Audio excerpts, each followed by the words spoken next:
Mesdames, Mesdemoiselles, Messieurs, chers amis de Canal Martinique Télévision, chers amis de LCL, vous qui nous regardez sur kmttelevision.com, c'est notre site internet qui est en reconstruction ces jours-ci, ou qui nous écoutez sur FM+, 88.9, bonsoir, et bienvenue dans cette émission 100% politique. Nous avons le plaisir de converser ce soir avec M. Guillaume de Rênal. Guillaume de Rênal est conseiller municipal UMP au François et donc dans la minorité municipale au François. Monsieur de Rênal, bonsoir, vous allez bien? Bonsoir Monsieur Laouché, très bien. Bonsoir à tous vos téléspectateurs. Merci d'avoir répondu à cette invitation. Si je vous dis d'emblée que je trouve, que vous avez un physique de béquet, est-ce que ça vous choque? Qu'est-ce que vous entendez par un physique de béquet exactement? Il suffit de prendre votre miroir et de vous regarder, et vous verrez ce que j'en pense. Bon, si c'est une problématique de race, donc je suis blanc, je suis peut-être béquet, je suis, comme vous savez, comme vous, martiniquais, et avant tout martiniquais. D'accord. Est-ce que ça vous choque quand on dit que vous êtes un béquet? Ça ne me choque pas spécifiquement. C'est peut-être une façon d'exprimer pour ne pas dire que je suis un blanc de Martinique. Peut-être que la façon de dire béquet, c'est de dire que je suis un Martiniquais blanc simplement. Et moi, ça me va très bien. Est-ce que le mot béquet a une connotation particulière, soit positive, soit négative dans votre tête? Les connotations des mots, pour moi, elles n'ont lieu que par rapport à la phrase qui est accompagnée. Le mot béquet peut avoir une connotation neutre, une connotation agressive, méchante, amicale. Tout dépend vraiment de la façon dont elle est dite, sur le ton sur lequel elle est dite et dans la phrase dans laquelle elle est dite. Pour moi, chaque mot, quel que soit le mot, peut avoir plusieurs interprétations. Est-ce que vous étiez en Martinique en 2009? Oui, bien sûr. Comment vous avez vécu ces événements-là? Parce que c'est vrai que les béquets étaient véritablement vilipendés, étaient sur le devant de la scène, étaient critiqués, fortement critiqués. Comment vous avez vécu ça? J'ai vécu ça et avec ma famille proche assez difficilement, parce que nous sommes avant tout martiniquais. Et il y a une impression, on va dire, de stigmatisation de minorités qu'on a vue dans différentes crises, on va dire, mondiales. Et un problème économique ou un problème politique, certaines personnes essayent de les mettre sur le dos d'une minorité. Et on a vu ce que ça peut faire dans certains pays européens aussi. À quoi vous faites allusion là? Je fais allusion à ce qu'on regarde par exemple pendant la Deuxième Guerre mondiale. La stigmatisation, la raison des guerres a été stigmatiser une minorité. Les Juifs en l'occurrence. Les Juifs en l'occurrence. Oui. Et c'est vrai que c'est une façon pour certains hommes politiques de pouvoir faire partir certains problèmes, d'avoir un exutoire. Et c'est quelque chose qui a été vrai durant les guerres, durant vraiment les 200, 300, 400 années passées. Qu'est-ce que c'est un créole pour vous? Un créole, pour moi, c'est quelqu'un qui vit en Martinique ou Caraïbes, qui a vraiment une identité, on va dire, locale, une identité martiniquaise ou créole en l'occurrence. Voilà, c'est vraiment quelqu'un qui, on va dire, moi je me considère plus martiniquais que français. Je suis d'abord martiniquais et ensuite français. Donc pour moi le créole c'est ça, c'est quelqu'un qui s'approprie d'abord la culture martiniquaise, donc notre culture, avant de pouvoir regarder ce qu'on est légalement, on va dire. D'accord. Il y a une association qui s'appelle Tous Créoles. Est-ce que vous auriez préféré, ou est-ce que ça vous va bien qu'elle s'appelle comme ça, ou est-ce que vous auriez préféré qu'elle s'appelle Tous Martiniquais? Je pense que Tous Martiniquais aurait été une bonne idée aussi, mais elle allait être réduite à notre territoire, à la Martinique, alors que Tous Créoles peut vraiment aller à tous les pays, toutes les îles créolophones et d'identité créole, donc aussi bien la Guadeloupe. Donc c'est vrai que ce serait assez difficile de dire un Tous Martiniquais, un Tous Guadeloupe, alors qu'on est vraiment tous créoles. Il y a donc, selon vous, une réelle familiarité, enfin une famille entre les gens qui habitent la Réunion, les gens qui habitent les Seychelles, les gens qui habitent Haïti, parce qu'ils parlent créole aussi. Tout ça fait partie du même monde créole. C'est pas la langue. C'est pas la langue qui est importante, c'est la culture. La langue créole peut être dans différents pays, comme vous avez énoncé aussi donc, à la Réunion, aux Seychelles et tout.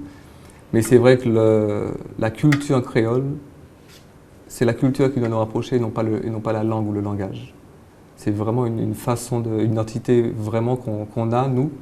Moi je vois, quand je suis parti faire mes études, j'ai fait quelques années à Paris, automatiquement, on se retrouve avec des Martiniquais, des Békés et d'autres. Ce n'est pas spécifiant des Békés. Mais c'est vrai qu'on se retrouve tous ensemble parce qu'on a les mêmes idées, les mêmes façons de vivre. Et donc on essaie de se remettre un petit peu. Ça s'est passé aussi bien à Paris que quand je suis parti à Béaclé faire des études là-bas. J'ai retrouvé une communauté antillaise avec qui j'étais et on est resté en permanence ensemble. La Martinique a connu plusieurs moments de son histoire. Enfin, l'histoire de la Martinique est faite de plusieurs moments. Un moment, c'est l'esclavage. Un autre moment, c'est la colonisation. Après, c'était la départementalisation. La civilisation créole dont vous parlez là, elle est de quelle époque? De laquelle de ces époques-là? C'est difficile pour moi de vous répondre parce que je ne suis pas historien. Donc je ne vais pas vous donner des dates et des chiffres exacts parce que ce n'est pas ma compétence. Moi, je n'ai que 42 ans. Donc j'essaye de vivre un petit peu avec ma génération, avec la génération future. Et on est en train on voit vraiment un grand changement, on va dire, dans les mentalités. Et que maintenant, on est vraiment tous ensemble. Et on travaille tous dans un seul but, que la Martinique puisse se développer, quel que soit le passé de chaque personne. On n'est pas comptable, on va dire, des problèmes qu'ont eu nos ancêtres, nos parents. Si on regarde par exemple les stigmatisations dont certaines personnes font pour les béquets concernant la réparation par exemple, je peux simplement, moi, comme argument, ce n'est même pas un argument, il y a eu un procès il y a 2 jours sur 3 Saint-Luciens qui sont venus en Martinique faire une cavale meurtrière, on va dire. Est-ce que c'est parce qu'un Saint-Lucien a été accusé que tous les Saint-Luciens sont pénalisés? Moi, je ne pense que non. Je pense qu'on ne peut pas stigmatiser un individu par rapport à une communauté. Très bien. Vous avez 42 ans? Oui. Vous êtes peu connu des Martiniquais? Je ne suis pas très connu, c'est pas mon but, ce n'est pas d'être spécifiquement connu. D'accord. Néanmoins, comme vous êtes en politique, il est nécessaire qu'on vous connaisse un petit peu mieux. Et donc, vous avez 42 ans, vous avez parlé des études que vous avez faites à Paris, puis à Berkeley. Qu'est-ce que vous avez fait comme études? Ce sont des études spécifiquement sur tout ce qui est marketing et management.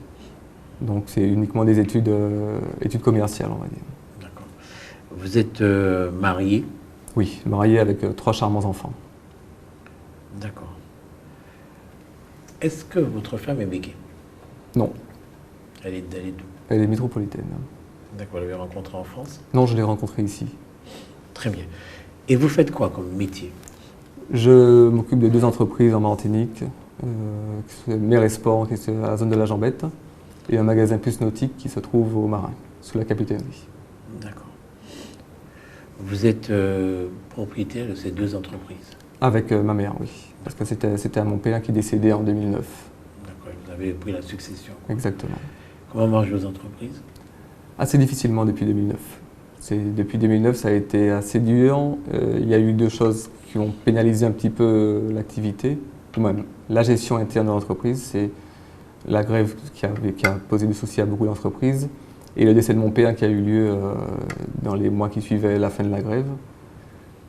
Donc qui ont pénalisé un petit peu ma gestion interne parce que c'est vrai qu'on travaillait en binôme et ça a été un peu plus difficile. D'accord. Est-ce que votre père donc avait ces 2 entreprises, est-ce qu'il vous a paru comme allant de soi que vous les repreniez? Ou bien est-ce que c'est lui qui a insisté pour que vous les repreniez, que vous fassiez ces études-là pour lui succéder? Ou est-ce que ça correspondait à une volonté, à votre propre volonté? Je vais vous dire que c'est plutôt l'inverse. Étant donné que je suis rentré, moi, dans cette entreprise-là, mon père n'était pas propriétaire de l'entreprise. Il travaillait pour une société en Martinique. Je suis rentré dans la société, le propriétaire voulait se délester, se débarrasser en de la société.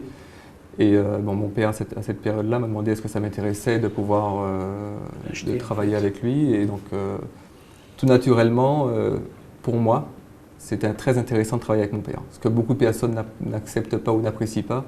Mais moi, je me dis que toutes les générations passées, elles ont une expérience qui peut être que bénéfique pour nous. Après, c'est à nous de les adapter au monde moderne, mais travailler vraiment avec l'expérience des anciens.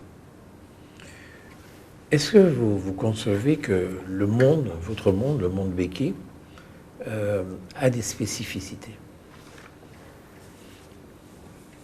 Quelles sont en spécificité, qu'est-ce que vous appelez spécificité? Est-ce que c'est parce que certaines personnes vont habiter plutôt du côté du François, ou est-ce que certaines personnes... je ne sais pas, qu'est-ce que vous entendez par spécificité? Je ne sais pas, est-ce que vous en avez? Je sais pas.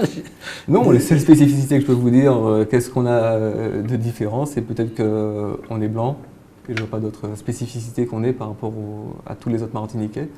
La seule chose, c'est qu'on est aussi impliqué dans la vie de la Martinique, parce que c'est vraiment notre pays, c'est le pays de tous les Martiniquais, et jamais vous entendrez un béquet faire du mal pour le développement du pays, parce que c'est vraiment notre pays pour nos enfants et pour que tout le monde puisse vivre ensemble et bien ensemble.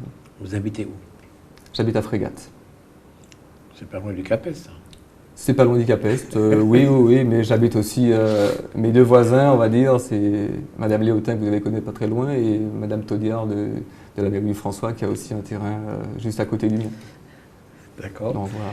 Vos enfants vont à l'école où? Mes enfants vont à l'école au séminaire collège. À Fort-de-France, alors. À Fort-de-France, oui.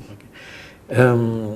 Spécificité, par exemple, vous travaillez avec votre père, vous continuez ce qu'il fait, vous apprenez de lui.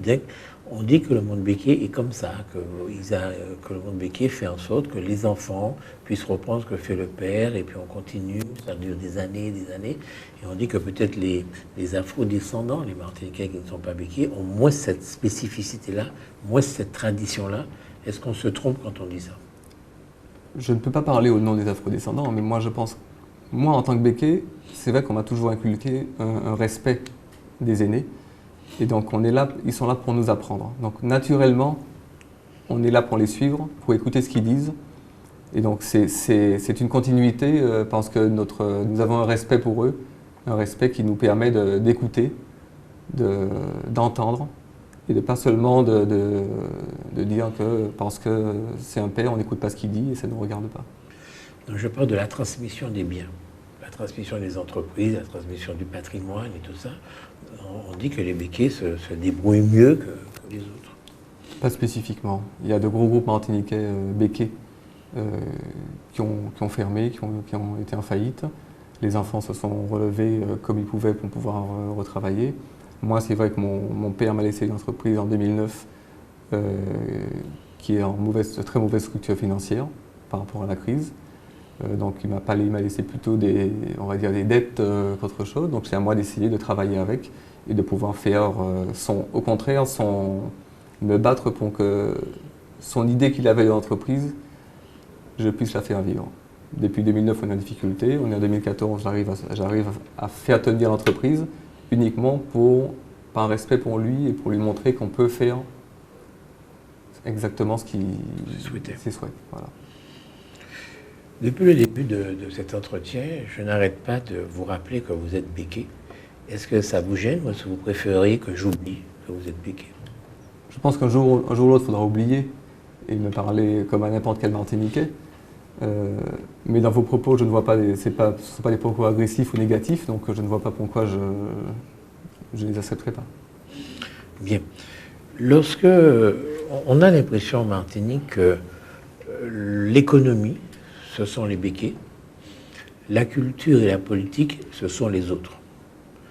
C'est pour ça qu'il y a peu de béquets en politique, et même dans le champ culturel. Et là, vous êtes en train, quelque part, de transgresser cette règle qui pourrait être du non-dit, Vous êtes en train d'entrer en politique. Est-ce que ça vous paraît... pourquoi vous le faites, quoi, en fait? Je pense que c'est uniquement dans l'esprit des gens que les béquets gèrent l'économie. Parce que si vous connaissez un peu tous les chiffres de l'économie locale, vous savez très bien que les groupes béquets n'ont pas le monopole sur l'économie martiniquaise. Les béquets en politique, il y en a eu. Il y a beaucoup. La politique n'est pas uniquement une place à la mairie, une place d'une collectivité. La politique, c'est vraiment s'impliquer dans la vie du pays. Beaucoup de Martiniquais et beaucoup de béquets le font, sans être ouvertement. Mais il est vrai que moi, vous me posez la question, mais Monsieur Letchimy est un Indien. Est-ce que vous lui avez posé la question pourquoi est-ce qu'il était en politique? Monsieur Marie-Jeanne, c'est un mulâtre. Est-ce que vous lui avez posé la question pourquoi il était en politique? Donc vous voyez, c'est pas... Vous leur avez jamais posé la question, c'est naturel, parce qu'ils étaient impliqués, ils se sont impliqués pour le développement de la Martinique. Donc moi, tout naturellement, je fais exactement la même chose, je m'implique pour le développement de la Martinique. Enfin, est-ce que le développement, c'est forcément faire de la politique? La politique, comme je vous ai expliqué, la politique n'est pas uniquement être élu. Oui, mais vous, justement, vous aspirez, vous êtes élu, oui. Et vous aspirez, j'imagine, à faire une carrière politique, à être le plus élu possible. Ah non, pas spécialement. Moi, vous faites de la politique sans aucune ambition. Je fais de la politique sans aucune ambition. Mon ambition, je vais dire, c'est un petit peu, on va dire, de l'égoïsme. Mon ambition, c'est que la Martinique, d'abord le François, parce que je suis du François, ensuite la Martinique, que mes enfants, pour le futur, puissent vivre bien et soient heureux dans ce pays-là. Donc c'est purement de l'égoïsme, on va dire. Enfin, vous avez dit que les béquets font de la politique sans être en première ligne. On n'a pas besoin d'être en première ligne, mais qu'ils ne sont pas exclus du champ politique. Vous m'avez dit ça. Pas que les béquets. Je vous ai dit, tout le monde fait de la politique. Oui. On n'a pas besoin d'être élu pour faire de la politique. Il suffit d'être impliqué dans la vie de la commune, impliqué dans la vie du pays pour faire de la politique. La politique n'est pas uniquement une politique politicienne, d'aller faire des discours, de se présenter au Sénat, à l'Assemblée. La politique, c'est vraiment faire tout pour faire développer le pays. D'accord. Mais il y a eu peu de maires béquets. Enfin, depuis la Deuxième Guerre mondiale, après la Deuxième Guerre mondiale, il y a eu peu de maires béquets. On a vu M. Bali au Carbone, on n'a pas vu d'autres, maire et conseiller général. Et puis on n'a pas vu d'autres, quoi, de gens, d'hommes politiques, d'hommes de béquets qui se sont investis véritablement dans la politique, un petit peu M. De Jam qui a essayé sans grand succès. Bon. Et puis là, il y a vous qui arrivez, 42 ans, vous êtes jeune. Est-ce que ça veut dire que les béquets vont sortir du champ économique pour plus directement s'investir dans le champ politique? Sincèrement, plus directement. Moi, je fais de la politique, je parle en mon nom. Je ne parle pas au nom de tous les béquets. Je n'ai aucun mandat pour parler au nom de qui que ce soit. Donc moi, je ne parle que de moi. Je peux pas parler de... On ne peut pas généraliser. Parce que vous stigmatisez ou vous généralisez une communauté pour une personne, un individu. C'est ce que je vous ai... Tout à l'heure, quand on parlait du Saint-Lucien, c'est pas parce qu'il a fait une erreur que tous les Saint-Luciens font des erreurs. C'est ce qu'il faut se mettre. Moi, c'est parce que je suis en politique que je viens au nom des béquets, je viens en mon nom propre, je suis franciscain, et c'est pour ça que je viens faire la politique au François pour l'instant. Est-ce qu'il y a un monde béquet ou pas? Il y a un monde béquet, il y a un monde mulâtre, il y a un monde indien, oui. Je pense qu'il y a... La Martinique, c'est la richesse de la Martinique, c'est un mélange très intéressant on ne peut pas parler de communauté parce qu'on est tous des Martiniquais, mais c'est un mélange, on va dire, de culture qui permet vraiment d'avoir une culture martiniquaise ou une culture créole, comme certains le disent. D'accord. Pourquoi les béquets tombent rarement amoureux des femmes noires, au point de les épouser? Comment ça se fait? Je ne pense pas. Je pense que on peut aussi dire pourquoi est-ce que les hommes noirs tombent rarement amoureux d'une femme béquée. Moi, je vais vous dire simplement, le plus simple, c'est que vous tombez amoureux habituellement de votre voisine, de la personne avec qui vous vivez à côté. C'est tout naturel. Pas vous, hein, vous êtes allé la chercher en France. Ah non, elle était en Martinique. Elle était en Martinique. Elle est arrivée à ses 3 ans ou 4 ans en Martinique, donc ça c'est pas... Mais tout naturellement, les gens que vous fréquentez, ce sont les gens qui sont autour de chez vous. Les gens qui... Roger de Gem a déjà dit ça avant vous. Ah ben on épouse les gens qui sont dans sa rue. Non, voilà, Il mais avait dit voilà, quelque j'ai chose quand même comme pas. ça. Mais c'est tout naturel. Je veux dire, vos enfants vont jouer avec les enfants du voisin. Donc c'est toute une. Et vous allez jouer avec la fille du voisin aussi. Exactement. Non. Jusqu'à vous marier avec. Exactement. Voilà. Est-ce que ça vous paraît normal, ce que vous êtes en train de dire là? Parce que moi, j'ai pas du tout. Il y a un tas de Martiniquais qui n'ont pas du tout épousé leurs voisins. Leurs voisins, on appelle ça que les béquets. Voilà, une spécificité, c'est d'épouser, de s'épouser dans un petit monde assez clos, dans une ville, le voisin. Oui, on a mais- au Capes, on a à Frégate, on se marie entre soi. Mais le monde C'est est ce que assez vous êtes clos. en train de décrire. Moi, j'ai épousé une métropolitaine. Donc c'est pas spécifiquement une Vous avez dit béquée que j'ai épousée. qu'elle est venue habiter près de chez vous. Elle était pas près de chez moi. Elle habitait aux Anses-d'Arlay. Moi, j'ai passé des vacances aux Anses-d'Arlay. Je l'ai rencontrée. Voilà. Donc c'est la vie, c'est le cours de la vie qui permet. Mais cette constance-là du monde béquet qui n'arrive pas à épouser des Antillaises, c'est quand même pas le cours de la vie. Parce que vous dites vous-même que nous sommes tous martiniquais, nous sommes ensemble, on peut même pas parler de communauté, tellement nous sommes ensemble, et puis tac, il y a ça qui fonctionne pas, quoi. C'est bizarre. Ça fonctionne. Il y a des béquets qui épousent des femmes antillaises. Ça ne pose C'est assez aucun rare. souci. C'est assez rare. C'est assez Je pense rare. que- Et est-ce que ça pose aucun souci, vraiment? Non, ça ne Franchement. pose aucun souci. Ça a peut-être posé souci pour les générations passées. Je vais pas, on va pas se cacher, on ne peut pas, je ne sais pas comment réagissaient mes arrière-grands-parents à cette époque-là. Mes grands-parents aussi, peut-être qu'ils étaient, ils pensaient, je ne sais pas. Moi, actuellement, je vois vraiment que la mentalité change, que ça soit du côté des Békés, que ça soit du côté des Indiens, que ce soit des Afro-descendants, des mulâtres. On vit ensemble. Moi, j'ai fait toutes mes études en école publique au François. J'étais à Anne-Marc, j'ai été à l'AGT. Bon, après, avant, il n'y avait pas de lycée au François, donc je suis parti au lycée chez les Chéens avant de partir à Paris. Mais j'ai fait toutes mes classes en école publique et ça a permis vraiment, ça permet, je pense, toute notre génération, ma génération, est beaucoup plus ouverte. Et la génération, toutes les générations, quelles que soient les, on ne parle pas de communauté, mais toutes les générations de Martinique sont beaucoup plus ouvertes et ont une ouverture d'esprit qu'il n'y avait peut-être pas il y a 100 ans. Vous avez 42 ans. Oui, Donc vous avez été élevé par une génération qui aujourd'hui a environ 60 ans, exactement, oui. même un peu plus. Donc, 65, D'accord. voilà. Ok.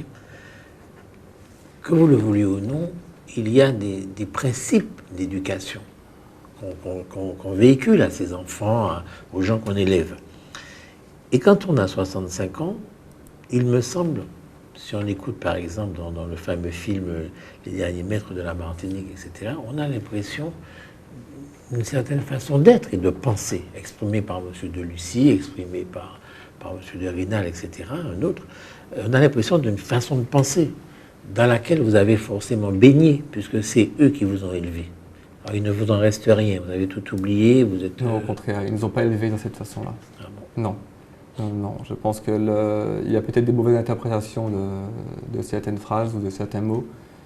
Au contraire, on a été vraiment élevés dans une ouverture d'esprit.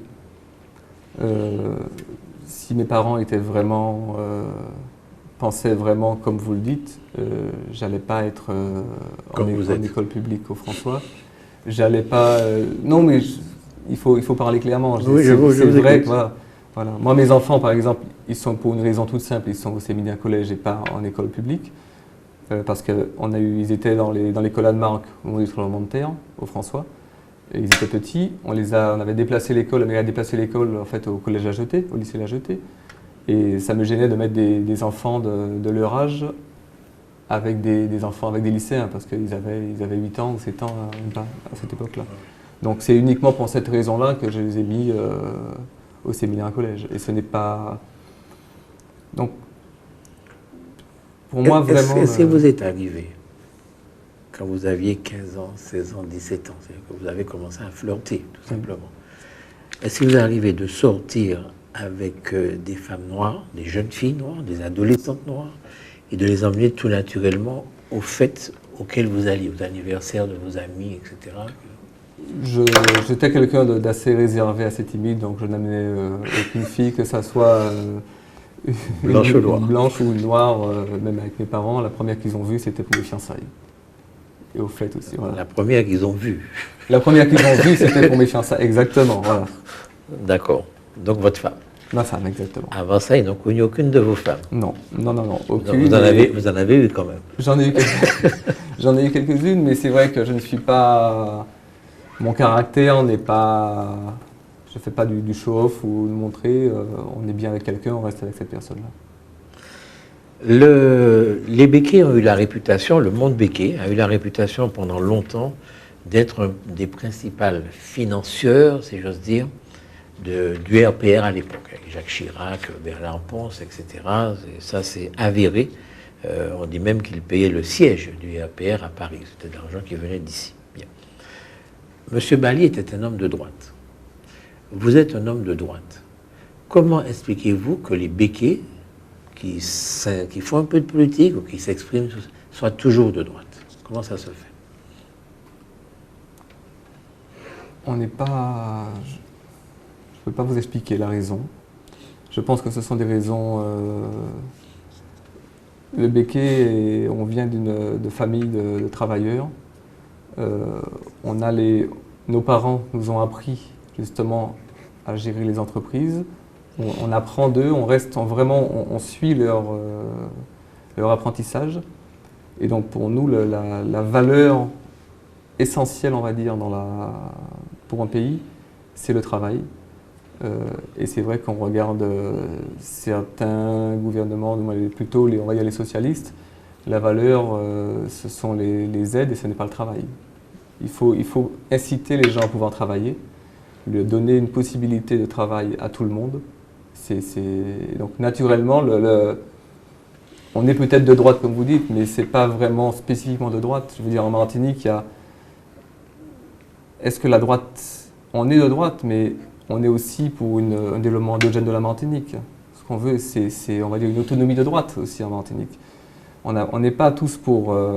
la départementalisation est finie, elle n'existe plus. Maintenant, il faut passer en fait à autre chose, à quelque chose de bien pour notre pays Martinique et aussi pour dans le cadre français, le cadre européen. Dites-moi, est-ce qu'il vient à l'idée d'un Limougeot qui habite Limoges ou d'un Breton de dire qu'il est pour le développement endogène de la Bretagne ou du Limousin? Je pense qu'il n'a pas les mêmes contraintes que nous en Martinique. J'aimerais bien aussi, en tant que chef d'entreprise, ne pas avoir de stock en Martinique, téléphoner à mon fournisseur à Paris et que dans les 12 heures, je sois livré de produits. Ça n'existe pas, ce n'est pas possible. J'aimerais bien pouvoir partir à Paris si je veux y aller, en voiture ou en train, payer 30 € ou 40 € pour y aller, je ne peux pas le faire. Donc je n'ai pas les mêmes contraintes que le Limougeot, malheureusement. Et vous avez quelle entreprise encore? Mer et Sport et plus nautique, en fait, une entreprise dans tout ce qui est activité nautique. D'accord, mais j'avais retenu, ne vous inquiétez pas, c'était simplement pour vous demander en quoi votre entreprise participe d'un développement endogène. En quoi vos entreprises, et d'une façon générale, les entreprises, parce que vous avez dit, le monde béquet, on nous apprend à gérer les entreprises, donc vous reconnaissez bien que c'est votre travail. Essentiellement, les béquets sont souvent des gestionnaires d'entreprises. Ils travaillent aussi pour beaucoup de personnes, on n'a pas tous des entreprises. Et, non, je sais bien, mais enfin, beaucoup d'entre vous, quand même, il faut reconnaître les faits, quoi, sont des gens qui gèrent les entreprises, parfois pour le compte de sociétés, mais qui gèrent quand même. Bon. Mais on ne voit pas le développement endogène. En général, c'est de l'import-export, c'est ce que M. Gigot avait appelé l'économie de comptoir. On achète et on revend. C'est qu'actuellement, depuis plusieurs années, on va dire les politiques locaux ou nationaux ne sont pas dans le sens d'un développement endogène réel. L'article 73, par exemple, permettait d'avoir beaucoup de dérogations. Il n'a jamais été utilisé. On a préféré demander un changement alors que les dérogations existaient, c'est qu'on n'a juste pas pris la peine ou le temps de pouvoir les demander. Donc je dirais que la politique menée par le monde économique aujourd'hui en Martinique n'est pas vers un développement endogène. On est vers l'import-export, ça n'a pas changé. On est tributaire malheureusement des hommes politiques martiniquais et français.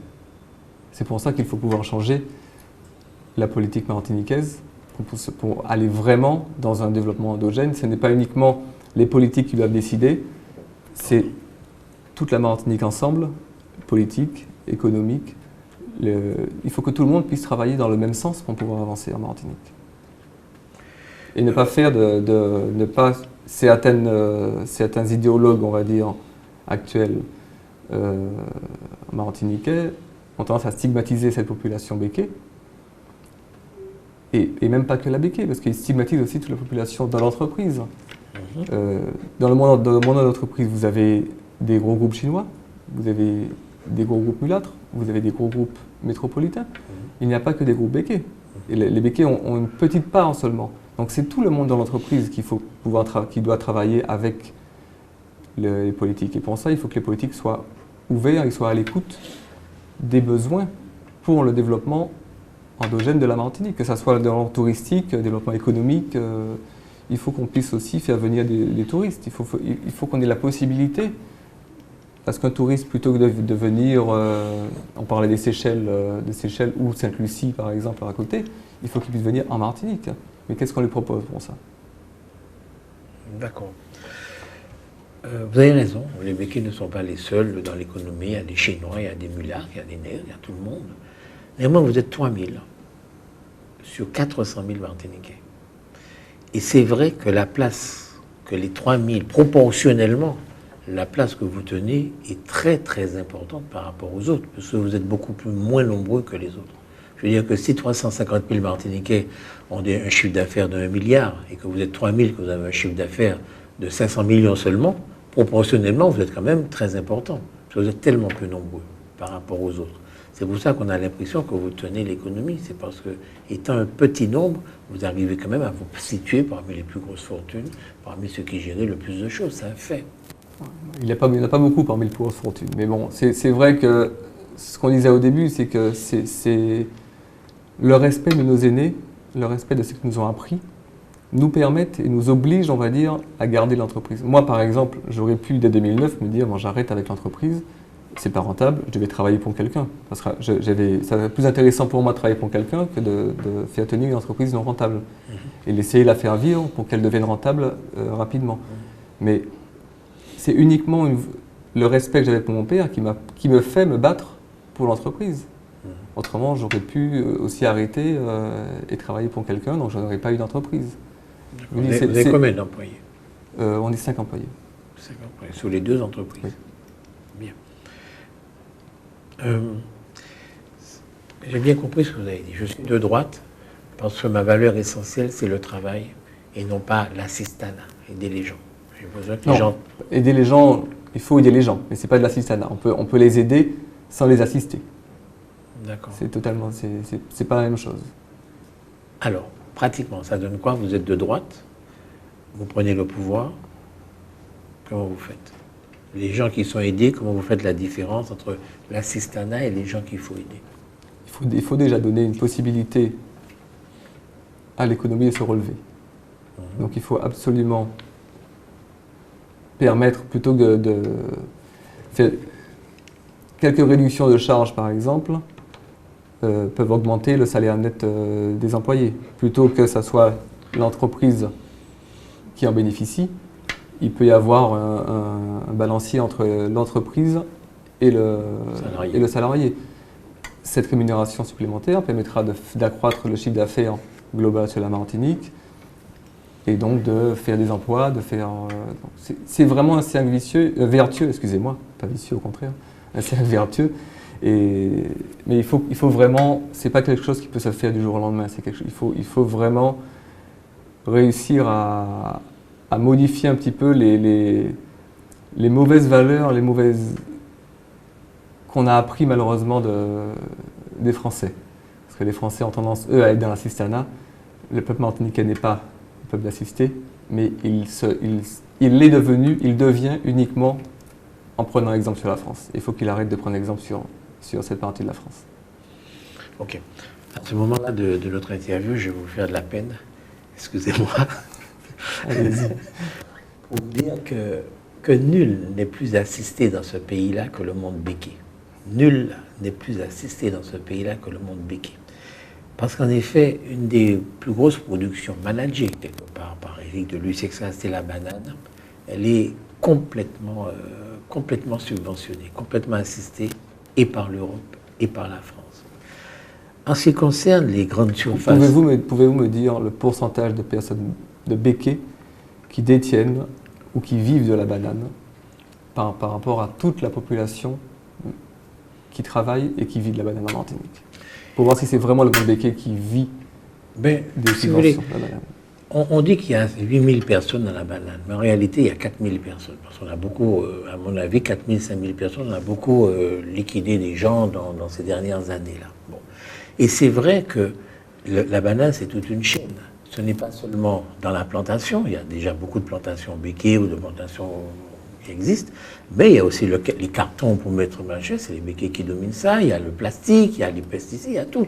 Tout ce qui concerne la banane, c'est pas seulement la banane stricto sensu, tout ce qui concerne la banane est entre les mains essentiellement des béquets. Ça ne veut pas dire qu'il n'y a pas quelques grands propriétaires coulis, indiens, tout ce que vous voulez, qui en profitent aussi, mais essentiellement, c'est le monde béquet qui profite de la banane, ça c'est clair. D'ailleurs, le patron, c'est Éric de Lucie, et c'est pas par hasard. C'est Mayotte a des grosses plantations, etc. C'est comme ça, quoi. Il y a beaucoup d'autres que les béquets dans la banane, mais ce qu'il faut aussi savoir dans l'économie de la banane, c'est que les subventions qui sont portées à la banane permettent à toute l'économie de vivre pour une raison toute simple, c'est-à-dire que le fret n'aurait pas été à ce prix-là. Déjà qu'en 2009, on disait que la vie est chère en Martinique. S'il n'y avait pas les subventions pour la banane, s'il n'y avait pas de banane, nos conteneurs d'implantation de marchandises qui viennent d'Europe ou d'ailleurs, seraient repartis vite et coûteraient plus cher. J'entends bien, mais le fait est quand même que c'est subventionné. C'est subventionné, mais si vous répartissez, on va dire, cette subvention sur la globalité de l'économie martiniquaise, ce n'est quasiment rien. Pour permettre d'avoir un niveau pas aussi cher qu'on aurait dû l'être. En tout cas, c'est un secteur très subventionné. Oui. Les grandes surfaces, et vous savez très bien que les prix ici sont beaucoup plus élevés qu'ailleurs. On peut en discuter. Les grandes surfaces sont entre les mains de béquets, de mulâtres et de Chinois actuellement, oui, avec le logo Puyowen. Mais là aussi, ce sont des gens qui sont quelque part subventionnés par les 40%. Parce que c'est les 40% qui permettent à ces magasins-là de vivre pour un tas de raisons. Donc finalement, ces 40%-là sont donnés à des Martiniquais, mais le monde que je viens de vous décrire, les béquets, viennent dans leur poche, prennent l'argent, et puis voilà, c'est comme ça que ça fonctionne. Donc notre économie, nos capitalistes, qu'ils soient béquets, qu'ils soient mulâtres, sont extraordinairement aidés, subventionnés par les 40%, par la banane, la canne à sucre est très subventionnée effectivement aussi. Donc nous sommes dans un monde de subventions. Donc vous ne pouvez pas reprocher au petit Martiniquais qui a dû faire et qui reçoit un petit peu d'argent pour dire là il a assisté. Non, ce n'est pas le petit Martiniquais comme dit. Moi c'est l'assistanat en général. L'assistanat aussi bien pour la banane, pour d'autres choses, parce que pour moi, une économie non rentable, il faut trouver une alternative. Alors, quelle est votre solution? Malheureusement, je ne suis pas... Vous êtes en politique, vous avez des solutions. Non, malheureusement, ce n'est pas une personne qui peut trouver une solution. Il faut travailler vraiment ensemble pour trouver des solutions à ça. Et je pense qu'il y a beaucoup de solutions. Il y a justement... Vous en aimeriez une? Moi, j'en ai pas. Je ne vais pas vous dire. Je ne vais pas vous donner une solution, sortir une solution du chapeau. Il y a un ensemble de solutions qui ont été, dont certaines qui sont passées dans un petit livre bleu que vous avez vu. Donc, que je trouve très intéressant d'ailleurs. C'est un livre intéressant. Donc là-dedans, vous avez quelques idées aussi pour l'agriculture. Donc c'est vrai que si on met en place des petites idées au fur et à mesure, l'addition de petites idées peut permettre vraiment de faire changer tout ça. Mais ces 40%, est-ce que vous allez leur dire aux fonctionnaires qu'ils ne touchent plus leurs 40%? Non. Je voulais vous dire simplement que nos capitalistes sont subventionnés à tous les niveaux. Nos capitalistes. Nos fonctionnaires sont aussi subventionnés. Oui, bien entendu. Voilà. Mais ils sont également raquettés par nos capitalistes parce que nos 40% sont très rapidement dans les grandes surfaces. Là, on achète les voitures, là, on achète l'essence, là, on achète les pneus et tout ça. C'est vraiment, ça sert, ces 40% servent à... Est-ce que vous pensez que ce sont les chefs d'entreprise qui vont mettre un couteau sur la gorge de quelqu'un pour acheter un écran plat, pour acheter un forfait de téléphone, juste. C'est pas bien ce que vous dites là, hein? Je vous pose la question. Oui, mais vous savez la réponse. C'est-à-dire que lorsque vous balancez de la publicité toute la journée aux gens, quand vous leur sur vos ondes.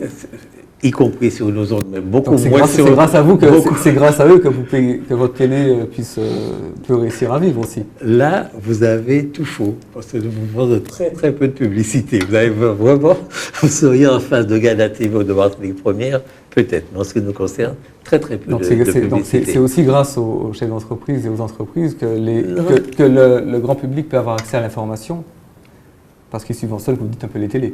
Non, je vous explique que ce n'est pas la publicité qui le fait vivre. ATV, vous me parlez ATV. Oui, c'est genre là. Donc c'est grâce, on va dire, aux entreprises. Non, mais je ne jette pas l'opprobre sur l'entreprise. Je suis en train, non, je suis moi-même chef d'entreprise, donc je ne jette pas l'opprobre. Je veux dire simplement qu'il faut que le monde de l'entreprise fasse un pari difficile dont vous avez parlé, c'est celui du développement endogène, qui n'a rien à voir avec ce qui se passe aujourd'hui. Alors c'est vraiment un grand pari, quoi. Oui, mais le monde de l'entreprise ne peut pas le faire seul.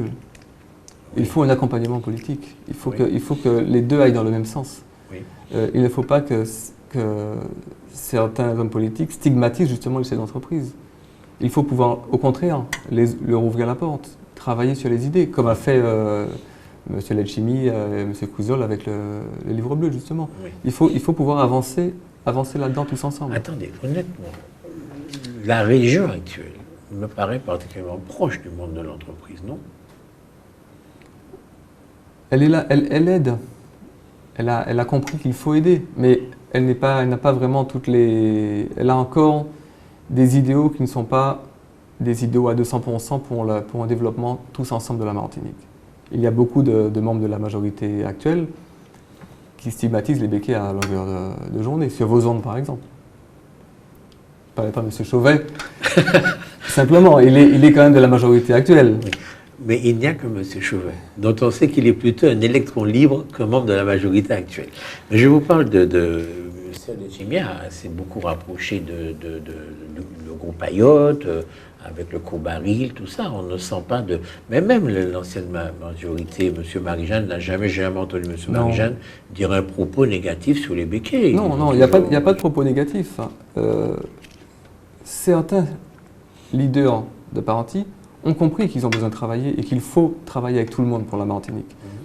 Mais ils ont derrière eux des idéologues qui ont tendance à rabâcher un petit peu des mauvaises idées à d'autres personnes. Vous parlez avec M. Letchimy ou avec M. Marie-Jeanne, ils ne vont pas vous donner les mêmes réponses qu'avec un militant PPM ou qu'un militant du MIN.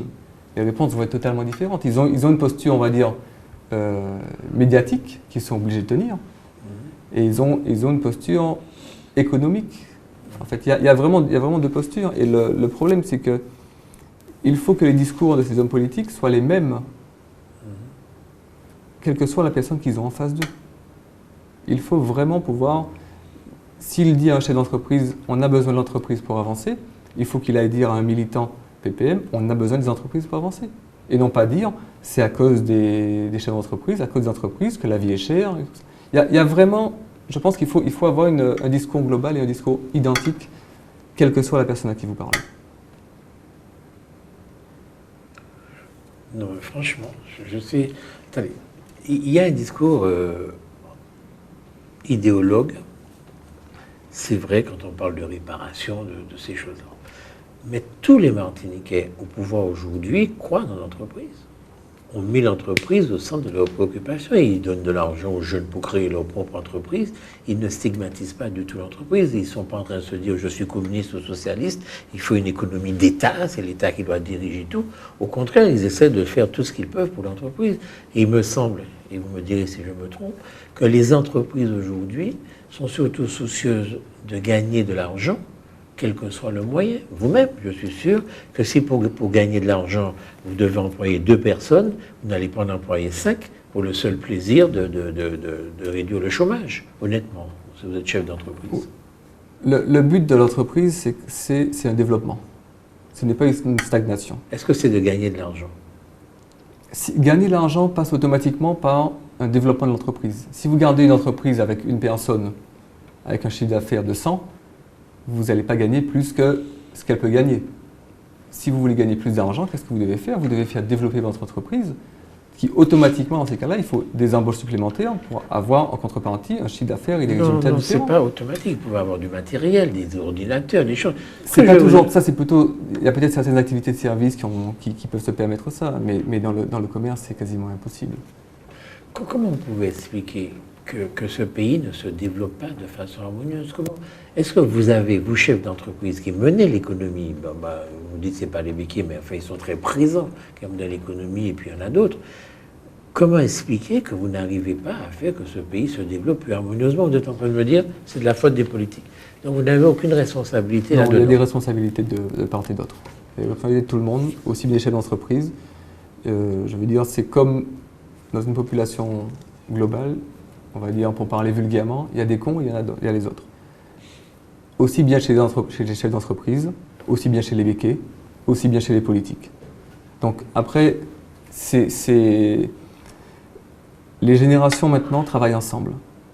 Que ce soit au niveau politique et autres, on a réussi à comprendre, les jeunes maintenant comprennent que quelle que soit l'orientation politique de quelqu'un, vous avez quand même par rapport à la Martinique un projet où vous avez, on va dire, 80% ou 70%, 80% d'idées communes pour le développement de la Martinique. Donc, plutôt que de travailler sur les 20 ou 30% qui posent problème de prime abord, on travaille d'abord sur des 70-80% où tout le monde est d'accord. Ça nous permet de travailler ensemble, de se rencontrer, de se parler, de comprendre un petit peu les réticences après sur les 20 ou 30% qui posent problème et de trouver des arbitrages.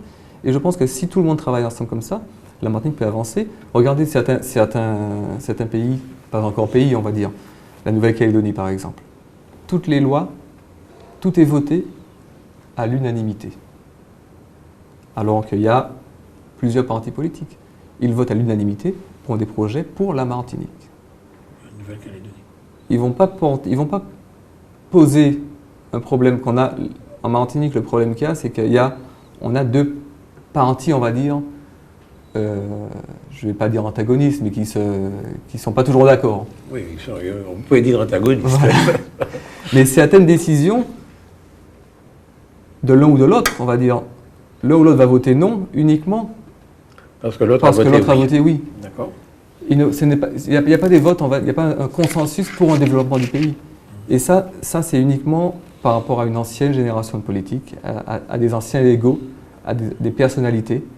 Et je pense que la population, les jeunes politiques maintenant, que ça soit du MIM, du PPM, de l'UMP, FNP, PRM, l'UDI, un peu tous les partis, je veux dire, ils travaillent ensemble pour un développement. Après, chacun, c'est pas parce qu'on travaille avec quelqu'un qu'on est son vassal ou qu'on va suivre exactement ce qu'il nous dit.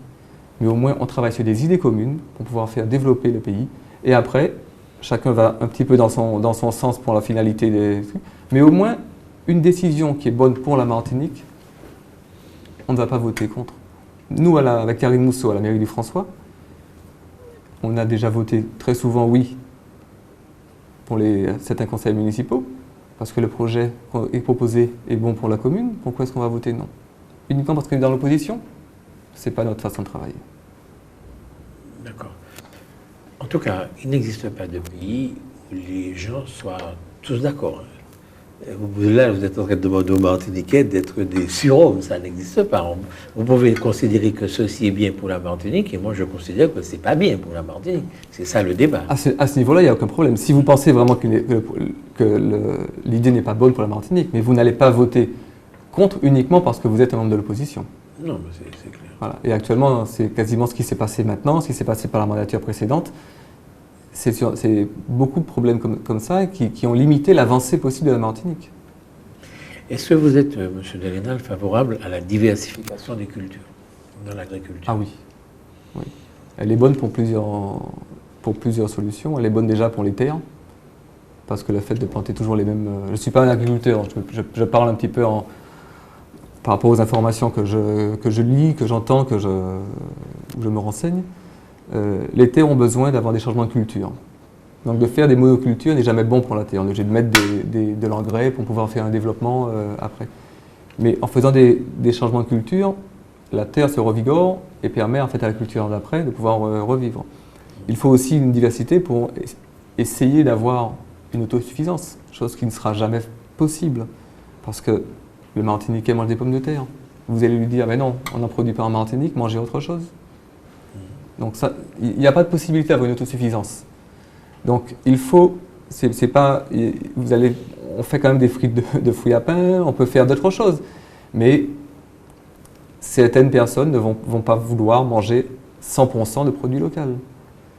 Donc l'autonomie alimentaire ne va jamais exister, mais la diversité est obligatoire et importante pour tout le monde.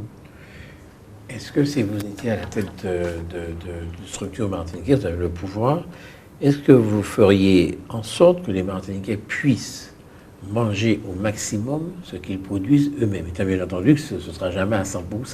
Mais est-ce que votre politique serait de dire, allons essayer de produire et puis de faire en sorte que nos jeunes, de préférer les frites de pommes de terre, préfèrent les frites de fruits à pain, parce que c'est ça que nous produisons? Est-ce que vous êtes sur cette mentalité-là ou bien est-ce que vous pensez qu'il faut s'ouvrir au monde, voilà? Il y a les deux, parce que, comme je l'ai dit tout à l'heure, je ne comprends pas qu'on soit obligé de subventionner en fait une activité non rentable.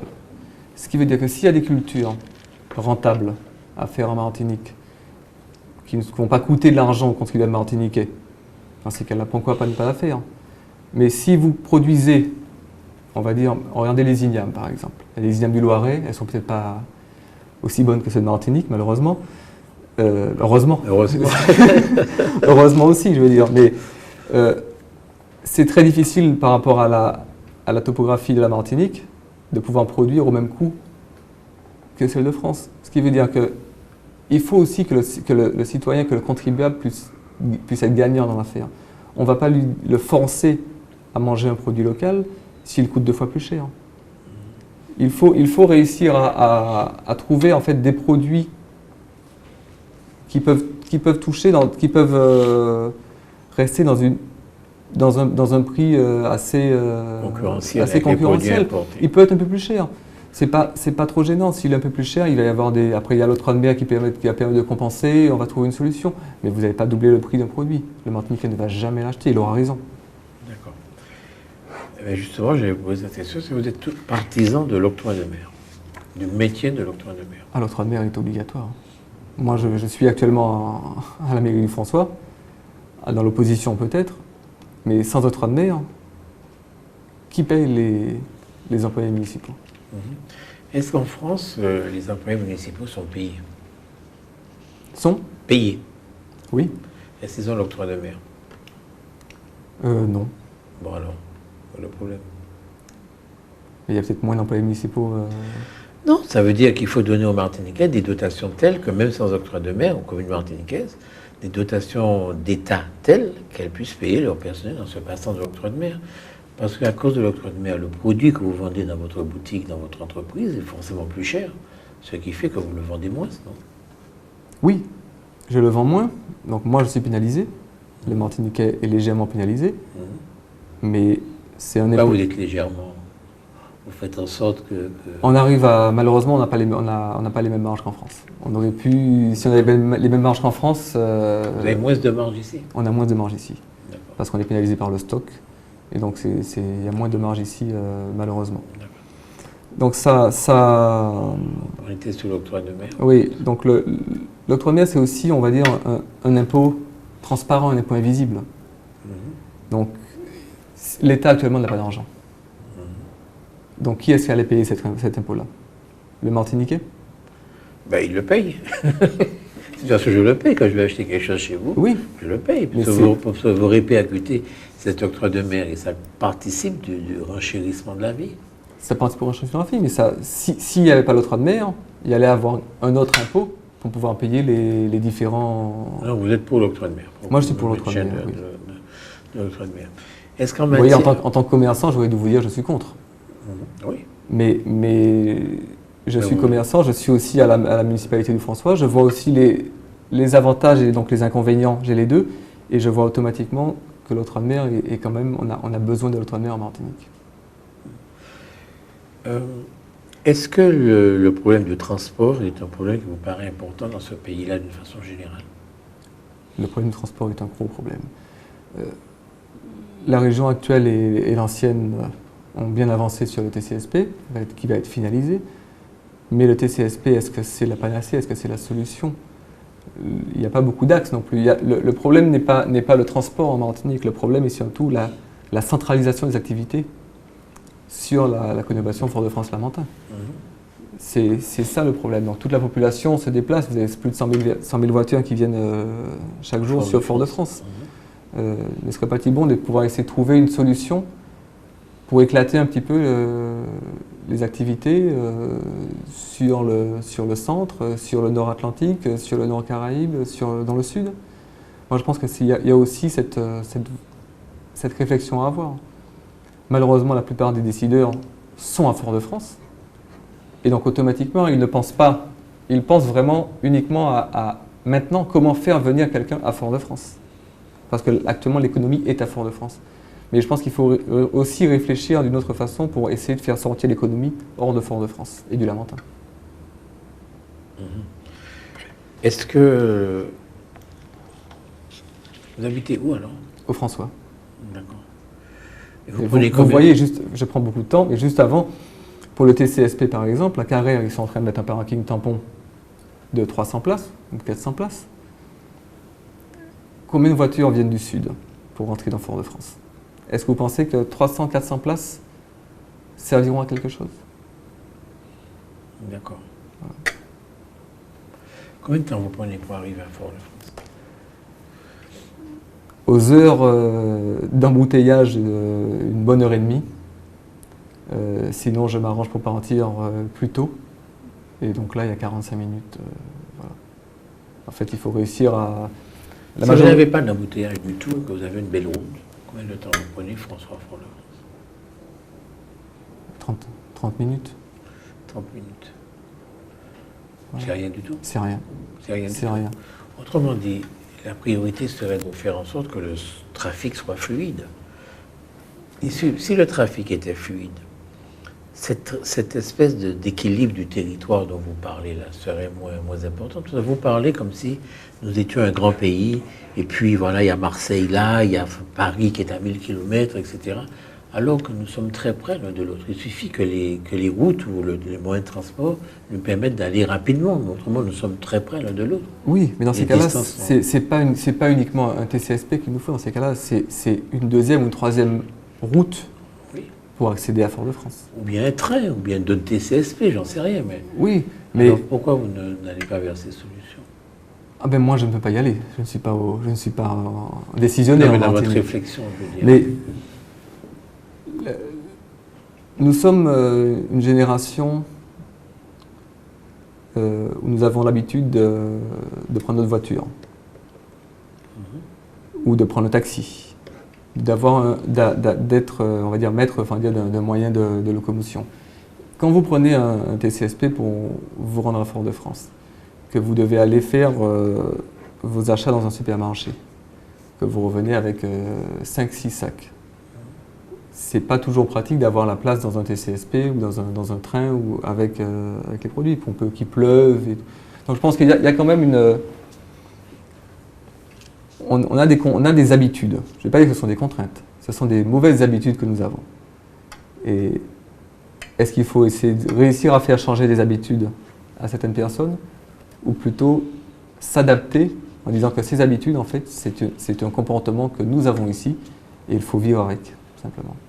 Donc c'est pour ça que je pense que les routes, si vous préférez que l'activité reste à la conurbation Fort-de-France-Lamentin, il faut réussir à faire d'autres routes qui ne rentrent pas en permanence sur l'autoroute. Parce qu'actuellement, toutes les autres routes rentrent sur l'autoroute. C'est comme si vous aviez un fleuve avec différents petits ruisseaux ou d'autres fleuves qui rentrent à l'intérieur. Le problème, c'est que le flux principal du fleuve, habituellement, il bloque très souvent l'accès aux autres. Oui. Et 100 000 voitures, ce n'est pas possible. Enfin, moi, j'ai peur que certains ne pensent qu'à emmener la ville à la campagne. Je veux dire que sous prétexte que Fort-de-France est un peu saturé, on va aller planter des usines au François, planter des usines partout. Et moi, je trouve que ce serait bien de garder au contraire à la campagne martiniquaise ces caractéristiques de campagne, de verdure, d'endroits où il fait bon vivre, que d'essayer sans arrêt de mettre des zones artisanales partout, je ne sais pas. Je ne pense pas spécifiquement aux zones artisanales, mais vous parlez des supermarchés où il y en a au Robert, il y en a au François, il y en a dans le sud à Génipa, un peu partout. Ce sont ces zones qu'il faut essayer de développer. Ça ne sert à rien d'en créer d'autres. Il faut développer ces zones et faire venir la population dans ces zones-là. Donc c'est pas une histoire de... C'est pas créer des nouvelles zones. C'est faire comprendre aux politiques qui s'occupent du transport qu'il y a d'autres zones qui peuvent se développer naturellement. Il faut irriguer le pays. Il faut irriguer le pays, exactement. D'accord. Vous croyez-vous dans le tourisme, alors que M. Yann Monplaisir se plaint sans arrêt de devoir affronter une concurrence, entre guillemets, déloyale des îles voisines qui coûtent beaucoup moins cher? Est-ce que vous pensez qu'on peut développer le tourisme quand même ici? Oui, on peut développer le tourisme. Le tourisme peut se développer en apportant de la valeur ajoutée à nos produits. Si un pays comme Sainte-Lucie a des offres à certains prix sur certains produits, il faut que nous puissions développer un autre tourisme. Aussi bien des plages, mais aussi leur proposer ce qui se propose déjà un petit peu, mais le mettre plus des produits culturels. Il y a la culture aussi à connaître, même si Sainte-Lucie là, mais ils ne vont pas se focaliser dessus parce qu'il n'y a pas de rentabilité pour eux. Ils sont déjà gagnants sur le tourisme de plage, on va dire. Il faut réussir à apporter une plus-value à tout, comme en tant que chef d'entreprise, pour que quelque chose se vende.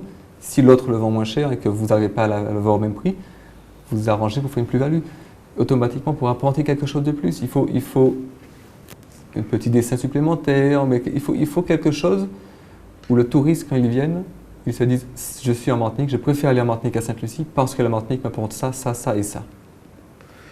Oui, mais ce que je vais vous demander, est-ce que vous êtes pour un tourisme, quel doit être notre cible? Est-ce qu'on peut essayer de tout cibler, de ne pas avoir de cible fixe, ou bien s'il faut cibler, faire un tourisme haut de gamme, ou bien dire alors on fait un tourisme bas de gamme, enfin, quel est le tourisme que vous voyez pour la Martinique? Ou est-ce qu'il faut mélanger tout ça? Je pense qu'on peut tout mélanger, parce que ce n'est pas une histoire de haut de gamme, bas de gamme ou moyenne gamme, c'est une histoire d'offre. Il peut y avoir un tourisme haut de gamme pour une plage, mais il peut aussi avoir un tourisme haut de gamme qui va préférer aller visiter la forêt, se balader dans les ruines de Saint-Pierre, aller voir le volcan. Il y a des choses qu'on peut apporter aux touristes, que ce soit le bas de gamme que le haut de gamme. C'est juste quelque chose de différent qu'il faut leur donner. D'accord. Mais vous n'auriez pas une cible. Bon, d'abord, est-ce que vous... Je ne suis pas dans le tourisme, donc je ne peux pas non plus vous parler être trop pointu à ce niveau-là. Mais moi, je pense qu'il faut... Bon, il y a un problème de charge, ça c'est sûr. Donc il faut trouver une solution pour que... On ne peut pas exonérer totalement de charges, ça ne sera pas possible. Mais il faut quand même réussir à baisser les charges. Comme vous dites, quand on baisse les charges, ce n'est pas que l'entreprise qui est gagnante. Il faut trouver un arbitrage entre l'entreprise et le salarié. Mais la baisse de charge est un point intéressant. Mais moi, je vous ai dit, c'est l'offre, c'est le produit Martinique qu'il faut développer. Et avant de le développer trop en extérieur, il faut que nous, en Martinique, on puisse le connaître. On ne peut pas vendre ou proposer un produit qu'on ne connaît pas, qu'on ne s'accapare pas. Il faut vraiment que tous les Martiniquais puissent savoir que la Martinique a un produit touristique à proposer. La Martinique est une île touristique, n'est pas juste du tourisme de passage, tourisme d'affaires, ou que la Martinique ne vit pas uniquement des subventions, comme on disait, ou des aides européennes ou des aides françaises.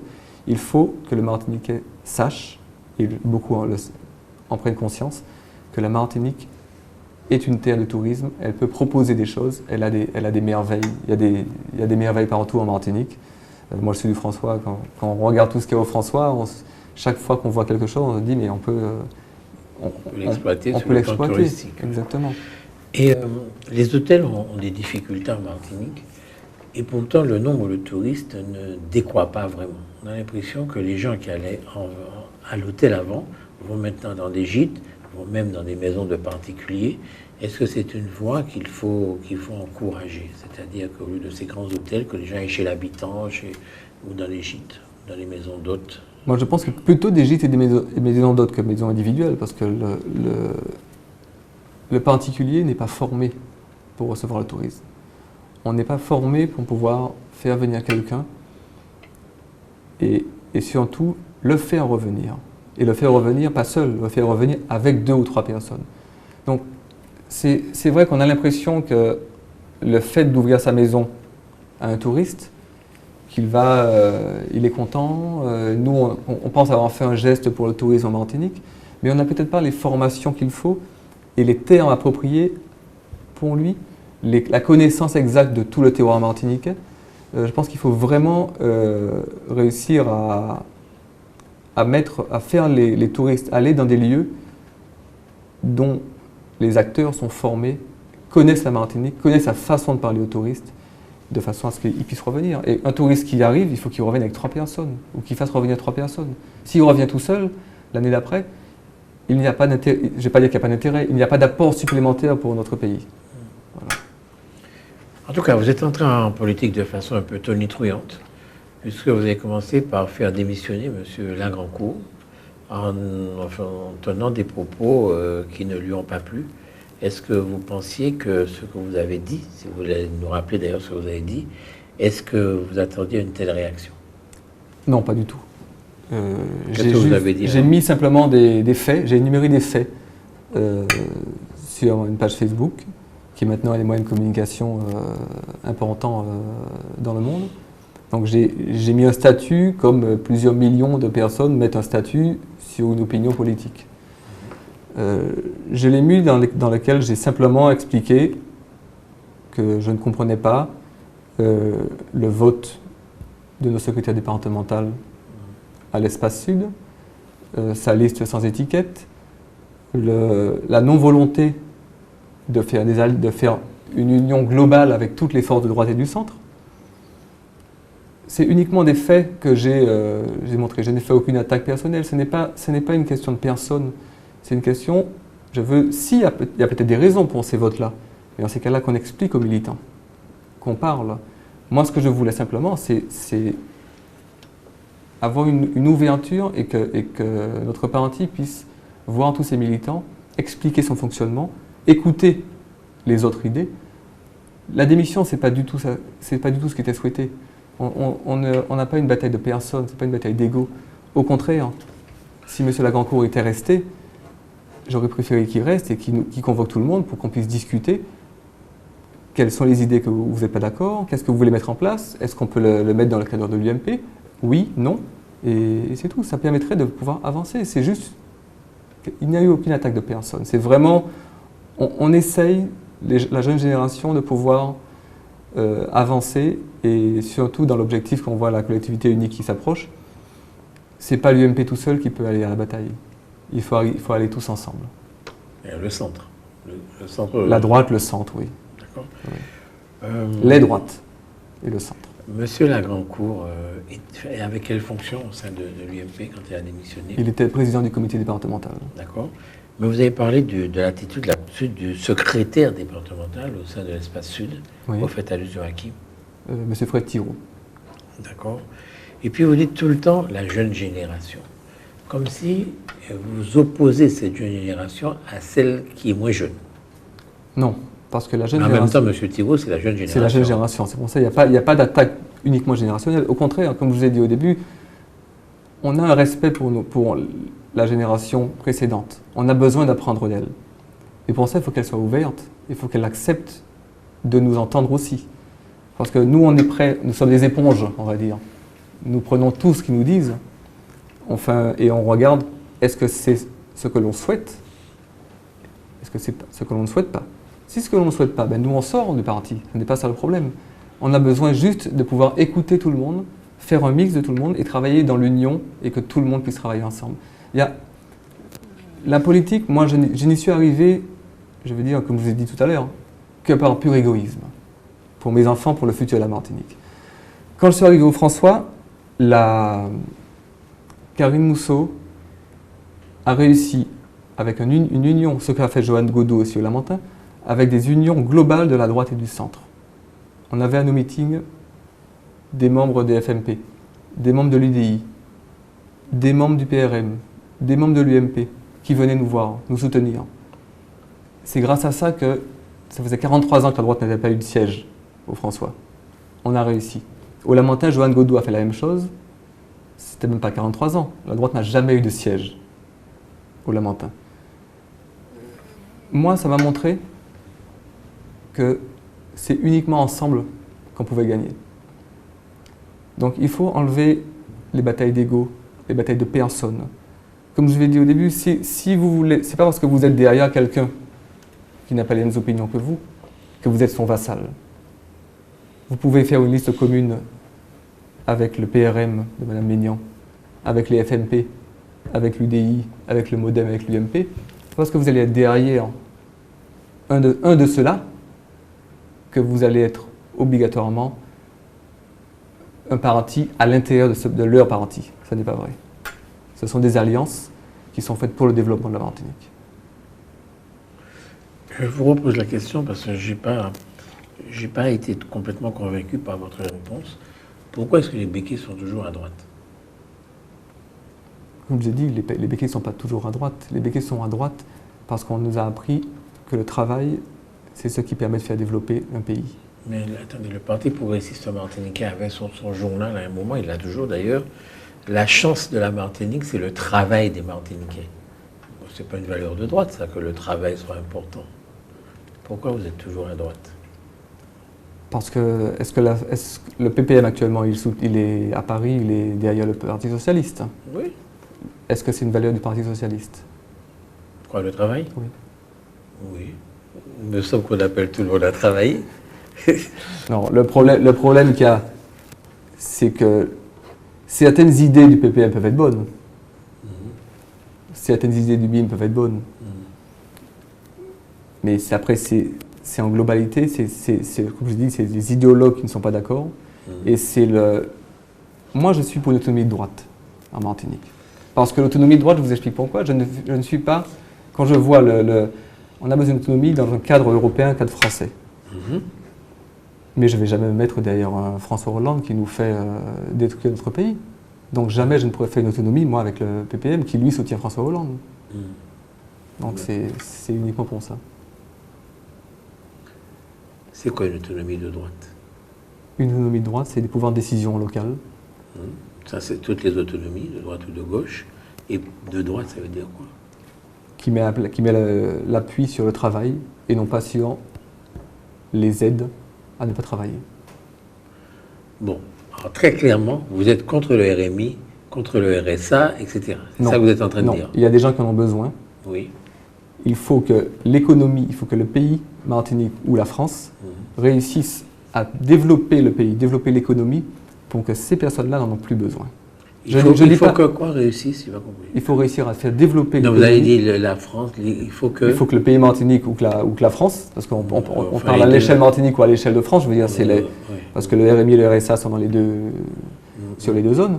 Mais ce qu'il faut réussir, ce n'est pas supprimer ces aides-là, c'est donner une possibilité à ces personnes-là de ne pas avoir à les toucher. C'est ce qu'il faut. C'est ça l'autonomie de droite. Voilà. Développer le pays pour que les gens n'aient pas... Ok. Il y a une chose qui m'a frappé aussi dans votre discours, il ne nous reste pas beaucoup de temps, mais vous avez beaucoup dit dans l'entreprise, si l'entreprise bénéficie de quelque chose, il faut répercuter sur le salarié. Oui. D'accord? Donc votre stratégie, c'est plutôt de donner plus d'argent à ceux qui travaillent déjà, plutôt que de créer des emplois. Tout dépend de la possibilité de l'entreprise. Il est plus facile, on va dire, moi je parle à mon échelle, on va dire, de 4 ou 5 personnes. Il y a une impossibilité à un certain niveau de pouvoir faire des embauches. Tant qu'on n'est pas passé, on va dire, qu'on ne passe pas la barre supérieure, on va dire. Donc pendant ce temps-là, s'il n'y a pas d'embauche possible, il faut donner la possibilité aux personnes actuelles, aux salariés actuels, de pouvoir gagner davantage. S'il y a une possibilité d'embauche, dans ces cas-là, on embauche. Mais il faut d'abord réussir à faire travailler l'économie actuelle, la faire se développer, parce que ces 4-5 personnes-là, qui auront un pouvoir d'achat supplémentaire, vont automatiquement dépenser plus. Donc vont permettre à d'autres entreprises, ou à la mienne aussi, de se développer et donc de faire des achats derrière. D'accord. enfin, vous êtes bien conscient quand même que le RMI, le RSA, tout ça, font complètement tourner l'économie. Hein. Oui, malheureusement. Malheureusement, et je vous dis, c'est un des cercles vicieux de la France et donc de la Martinique. Il faut réussir à développer l'économie. Ça, ce sont les politiques qui peuvent aider aussi l'économie à le faire, de façon à ce que ces personnes qui ont besoin du RSA et du RMI n'en aient plus besoin, parce qu'il y a du travail. Les personnes qui touchent le RSA et le RMI, ça ne leur plaît pas de toucher le RSA et le RMI. Ils ont envie de travailler. Voilà. Et contrairement à ce que certaines personnes peuvent dire, c'est pas, il y a peut-être 1%, 2% de personnes qui sont contents de toucher le RSA et le RMI, mais pas plus. Le Martiniquais a des valeurs de travail, et je vous ai dit, c'est la mauvaise chose qu'il a pris de certains Français, c'est l'habitude à moins travailler, on va dire. D'accord. Est-ce que notre situation est désastreuse? Beaucoup de chômage, beaucoup d'aides, etc. Est-ce que cette situation est un peu désastreuse ou elle ne l'est pas? Je pense que on peut utiliser le terme désastreux, mais c'est au fond de la piscine qu'on arrive à prendre un appui pour remonter. Donc je pense qu'au contraire, vu l'état actuel de la Martinique, sachant que la France n'a pas les moyens de nous aider, n'a pas des moyens, ils n'ont pas gagné Euro-Million tous les jours. Donc il faut qu'on utilise cette période de crise, on va dire, pour se mettre ensemble et faire développer toute la Martinique, que ce soit l'économie, la culture, le tourisme. Parce que économie, culture, le tourisme vient avec. Parce que le tourisme a besoin de la culture. S'il n'y a pas de culture en Martinique, il n'y a pas de plus-value à apporter aux touristes. Donc il faut vraiment faire développer tous les pôles en même temps et ne pas se focaliser sur certains axes spécifiques. Il faut vraiment tous travailler ensemble. Ok. Vous êtes écouté parler, là. Vous avez parlé à haute voix. Oui. Donc vous êtes écouté forcément parler. Et vous étant écouté pendant plus d'une heure de temps, vous ne changez pas d'avis quant au fait que si la Martinique n'est pas développée, c'est le gouvernement français, c'est la France, et c'est les politiques. À aucun moment vous ne visez le monde économique. Il n'est pour rien dans le désastre, entre guillemets, qui existe aujourd'hui. Le monde économique, il est parfait, il est bien. C'est les politiques et la force qui ne voient pas. Non, ça c'est pas ce que je vous ai dit, il y a des cons partout. Oui, aussi bien dans le monde économique que dans le monde politique. Et bon, il y a certaines personnes qui ont peut-être pris des mauvaises décisions au mauvais moment pour l'économie. Bien. Donc le monde économique n'est pas sauf de ce désastre. Il porte sa part de responsabilité. Tout le monde porte sa part de responsabilité. Nous avons 3 minutes. Si vous voulez parler aux Martiniquais, vous regardez cette caméra et puis vous leur dites ce que vous souhaitez. Bonsoir à tous. Donc, après vous avez écouté pendant plus d'une heure tout ce qu'on disait. Je souhaiterais simplement dire que la nouvelle génération, pas de politique, mais la nouvelle génération de Martiniquais, a compris que la Martinique doit changer, que la Martinique peut changer, qu'on a besoin de tout le monde pour avancer, qu'il n'y a pas une question de race ou de communauté en Martinique. On est tous ensemble dans un même but, de faire développer notre pays. Je pense qu'il faut faire le plus de Martiniquais possible, s'impliquer dans la politique. Quand je dis la politique, ce n'est pas uniquement les élections, c'est s'impliquer dans le développement du pays, le développement culturel, le développement touristique, le développement économique. La Martinique a besoin de tout le monde. Merci beaucoup. Merci à vous. Merci. Chers amis de Canal Martinique Télévision, chers amis de LCL, vous qui nous regardez sur kmttelevision.com ou qui nous écoutez sur FM+, 88.9, nous avons conversé devant vous avec M. Guillaume de Rénal. M. Guillaume de Rénal est conseiller municipal du François, il est dans l'opposition, il est membre de l'UMP. On a entendu parler de lui récemment à l'occasion de la démission de M. Lagrancourt de l'UMP. C'est une des raisons pour lesquelles nous l'avons invité. Je crois que désormais vous le connaissez mieux. C'est un homme politique qui vient avec une nouvelle génération, il l'a dit pendant toute cette interview, de se proposer sur la scène politique martiniquaise. Merci beaucoup. Merci à vous. Passez une bonne journée. Au revoir. Merci.